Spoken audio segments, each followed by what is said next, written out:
the news about the charging of Brad Simpson. Anything about this story kind of jump out at you? Well, thank you for having me, Jack. The first thing I thought, it seems to be that they know a lot more than what they are releasing. You know, they did seal the warrant affidavit for 30 days. So, you know, usually for those who don't know, once a warrant is executed, that affidavit, which is the probable cause that led to the arrest, is released to the public to access it. That has been sealed. So that tells me that there's still important and sensitive information within that affidavit that they don't want us to know until 30 days later, which potentially gives them enough time to solidify whatever that information is. To us, you know, to those of us who are lay people, when it comes to law enforcement, this seems to be moving very slowly, very incrementally. But of course, when we watch a television show, a police procedural show, everything happens in 58 minutes. So obviously, in the real world, it wouldn't happen in 58 minutes. What about the deliberate way, the steps that they've taken? What does that tell you?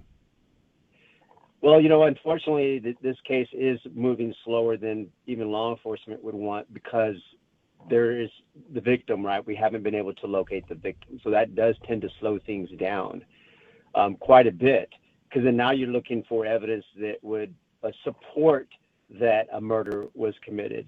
And again, we won't know until that affidavit is unsealed. But in other cases, for example, in other areas, not just in Texas, but you have supporting evidence. For example, if a medical examiner can go to the crime scene and say, with the amount of blood that's here at the scene, no one would be able to survive losing this amount of blood. So then you can say that victim doing blood work and DNA work, that blood does belong to this victim.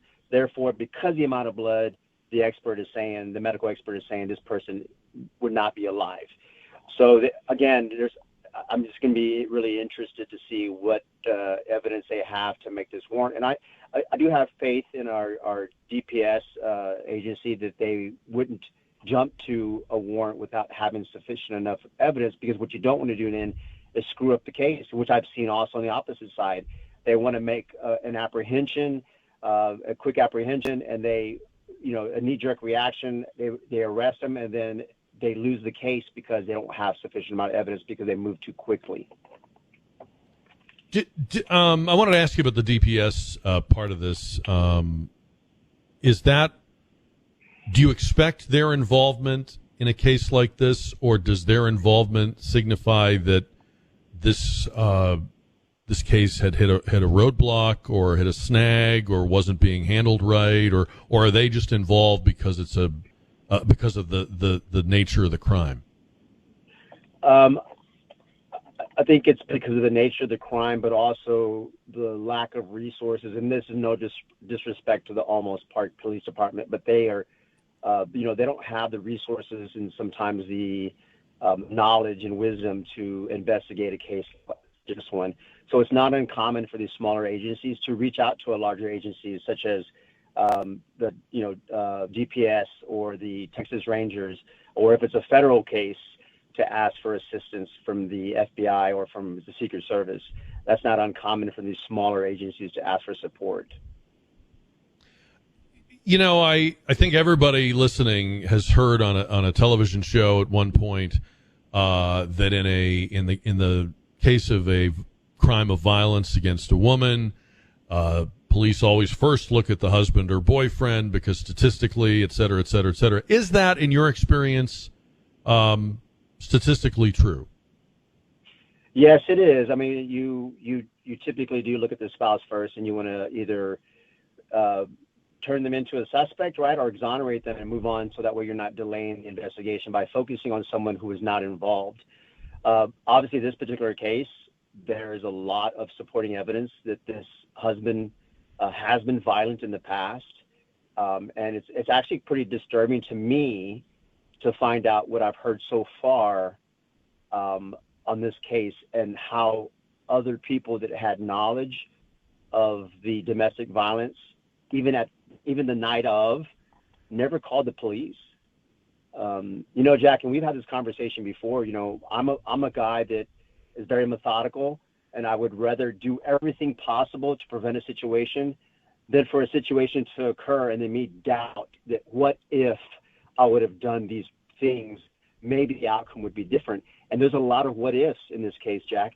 What if someone would have called when he assaulted her and he slapped her in a public place where many people witnessed it that night at a venue, and no one called the police? Well, what if they would have called the police?